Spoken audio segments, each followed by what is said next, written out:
आज 75 साल बाद तिपरा शाह को अपना ही हाँ में पट्टा के लिए, अलॉटमेंट के लिए, कुछ के लिए भी, नौकरी के लिए भीख मांगना पड़ता है।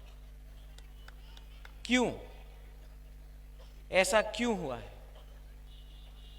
हमारा ही लीडर लोग ने, हमारा ही नेता लोग ने कहीं ना कहीं कुछ ना कुछ गलती किया।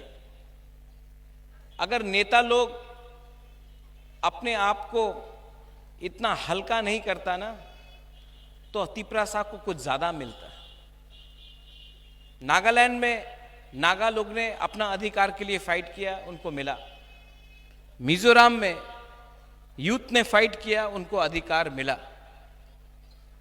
मेघालय में इन्होंने फाइट किया, इनको मेघालय मिला। आसाम में ऑल असम स्टूडेंट यूनियन, सेकला लोग, स्टूडेंट लोग, उन्होंने फाइट किया, उनको कुछ मिला। यहां में तिपरा शाह लीडर ने फाइट नहीं किया, कॉम्प्रोमाइज किया, इसके लिए आज हमको कुछ नहीं मिला।